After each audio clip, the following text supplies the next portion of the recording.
आ रहे हैं कि एएआई की तरफ से नई वैकेंसीज निकाली गई हैं जो कि हैं जूनियर एग्जीक्यूटिव की, जहाँ पर आपको बहुत अच्छी खासी सैलरी मिलने वाली है, जिसकी आपका ईयरली सीटीसी होने वाला है 13 लाख रुपए का होने वाला है। यानी कि आपको 13 लाख का सीटीसी प्रोवाइड किया जाएगा इसके तरफ से। तो चलिए चलते हैं, इसके बारे में हम जानते हैं। यहाँ पे टोटल नंबर ऑफ वैकेंसीज 309 है। ठीक है। तो आप यहाँ पे देख पा रहे हैं कि जो यूआर जो जनरल कैटेगरी के लिए है वो 125 सीटें हैं, ईडब्ल्यूएस के लिए 30 सीटें हैं, ओबीसी के लिए 72 सीटें हैं और एससी के लिए 55 और एसटी के लिए 27 हैं। और यहाँ पे आगे चलते हैं तो यहाँ पे एज रिलैक्सेशन भी मिल जाता है, जो कि मुझे लगता है कि यहाँ पे age relaxation S T S C का 5 साल, ओबीसी का 3 साल का होने वाला है। यहाँ पे आप देख पा रहे हैं कि एजुकेशनल क्वालिफिकेशन क्या क्या होनी चाहिए। बेसिकली आपकी एजुकेशनल क्वालिफिकेशन कम से कम B Tech B S C engineering से बी टेक और बी एस सी होनी चाहिए, जहाँ पर फिजिक्स और मैथमेटिक्स बहुत ही मतलब ज़रूरी हैं इसको भरने के लिए, इस फॉर्म को भरने के लिए। यहाँ पे एज रिलैक्सेशन की बात कर रहे हैं, एज लिमिट की बात करें तो आप मैक्सिमम एज लिमिट आपकी 27 साल होनी चाहिए, और इस डेट के हिसाब 24/5/25 के हिसाब से आपकी एज लिमिट 27 साल की होनी चाहिए। रही बात एज रिलैक्सेशन की, तो एससी वालों की 5 साल और ओबीसी वालों की 3 साल की एज रिलैक्सेशन होना चाहिए। ठीक है। देन आगे चलते हैं हम। आप इम्पॉर्टेंट डेट्स जो कि एग्ज़ाम फॉर्म जो स्टार्ट होने वाले हैं, वो एग्ज़ाम फॉर्म स्टार्ट होने वाले हैं 25 अप्रैल से, 25 अप्रैल 2025 से, और वो क्लोज होंगे 24 मई 2025 में। मतलब एक महीने के लिए पूरा पोर्टल खुला हुआ रहेगा। तो आप यहाँ पे अप्लाई कर सकते हैं। आप यहाँ पे अब यहाँ पे देखते हैं पे स्केल। आपको यहाँ पे पे स्केल मिलने वाला है 40,000, मतलब बेसिक आपको 40,000 मिलने वाला है, और H R A D R A और भी अदर अलाउंसेस मिला के आपका साल भर का सीटीसी 14 लाख का या 13 लाख का रहेगा। ठीक है। आइए हम चलते हैं। यहाँ पे देख पा रहे हैं कि यहाँ पे junior executive would be ₹13 lakhs per annum, मतलब आपको अप्रोक्सीमेट सीटीसी जो होगा वो आपका 3 लाख का होने वाला है। यहाँ पे मैं हाईलाइट कर रहा हूँ, आप देख पा रहे हैं कि अप्रोक्सीमेट सीटीसी आपको 13 लाख रुपए मिलेगा। ठीक है। आइए चलते हैं यहाँ पे हम इंपॉर्टेंट इंस्ट्रक्शंस की तरफ। तो यहाँ पे इंपॉर्टेंट इंस्ट्रक्शंस ये हैं कि only Indian nationals fulfil eligible criteria can be apply the above post. मतलब केवल और केवल इंडिया के लिए ये एप्लीकेबल है, जो इंडियंस होंगे जिनका रीजन इंडियन होगा केवल वही अप्लाई कर सकते हैं। और यहाँ पे एज क्राइटेरिया है यहाँ पे दिया गया है आपका, यहाँ पे OBC certificate issued during the, यहाँ पे देखिए यहाँ पे OBC NCL non creamy layer certificate issued during the financial year 25-26। मतलब आपका जो सर्टिफिकेट होना चाहिए क्रीमी लेयर का वो 25 और 26 का होना चाहिए, यानी लेटेस्ट होना चाहिए। ठीक है। आप इसमें ज़रूर ध्यान दीजिएगा, अगर आपका नहीं रहेगा तो आपका फॉर्म रिजेक्ट हो सकता है।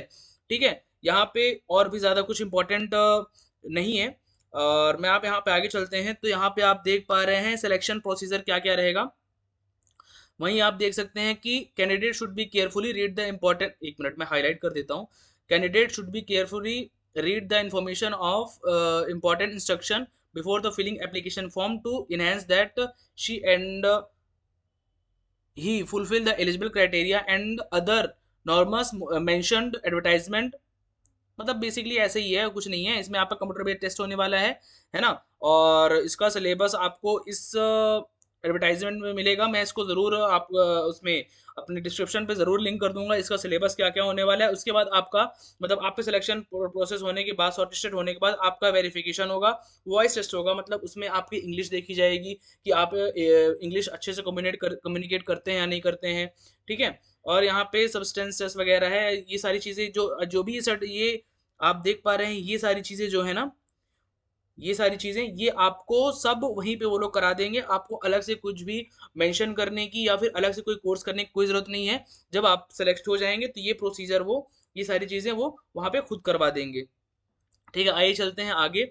तो यहाँ पे आप देख पा रहे हैं एक्शन अगेंस्ट मिस कंडक्ट। यहाँ पे आप देख पा रहे हैं कि काफी ज्यादा कुछ नहीं है। यहाँ पे आपका अगर गलत डॉक्यूमेंट होगा तो आप मतलब बेसिकली ये है कि आपका अगर कोई भी डॉक्यूमेंट गलत पाया जाता है तो आपका जो फॉर्म होगा उसको रिजेक्ट कर दिया जाएगा, और आपको एग्ज़ाम नहीं देने दिया जाएगा, आपका एग्ज़ाम फॉर्म ही सिलेक्ट नहीं होगा। यहाँ पे हाउ टू अप्लाई, कैसे अप्लाई करना है वो आप देख देख लीजिएगा कि यहाँ पे पढ़ सकते हैं कि यहाँ पे कैसे अप्लाई करना है और कैसे अप्लाई नहीं करना है। यहाँ पे आप जैसे अप्लाई करने पर जो भी आपको इमेज लगानी होती है या फिर आपको किसी भी सर्टिफिकेट को अपलोड करना होता है तो वहाँ पे किस फॉर्म में होना चाहिए, कितना होना चाहिए, ये सारी चीज़ें दी गई हैं। यहाँ पे सिग्नेचर कैसा होना चाहिए आपका, वो यहाँ पे दिया गया है। यहाँ पे आपका जो व्हाइट पेपर पे ब्लैक इंक का होना चाहिए, है ना। आप ब्लू इंक यूज़ नहीं कर सकते, आपको ब्लैक इंक ही यूज़ करना पड़ेगा, ठीक है। और यहाँ पे एप्लीकेशन ऑनलाइन मोड पर ही होगी विद, और आपका यहाँ पे, हाँ सबसे ज़रूरत बात, आपका एग्ज़ाम फीस कितना कितना लगने वाला है। वहाँ पे हम देखते हैं एग्ज़ाम फीस आपका लगने वाला है। एक मिनट, हम आपको बता रहे हैं। यहाँ पे एग्ज़ाम फीस बेसिकली एसटी और एससी के लिए कम, मतलब एक भी पैसा नहीं लगने वाला है।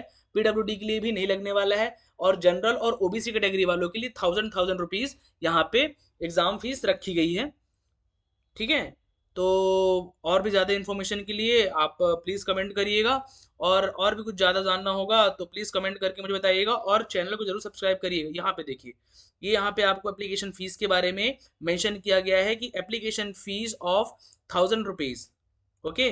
मतलब ओबीसी कैंडिडेट, चाहे वो फीमेल हो चाहे वो मेल हो, मतलब अगर आप जनरल कैटेगरी या ओबीसी कैटेगरी में आते हैं तो आपको 1000 रुपीज़ आपको यहाँ पे करने पड़ेंगे, ठीक है। और यहाँ पे S T S C PWD candidate के लिए यहाँ पे कोई भी फीस नहीं लगने वाली है।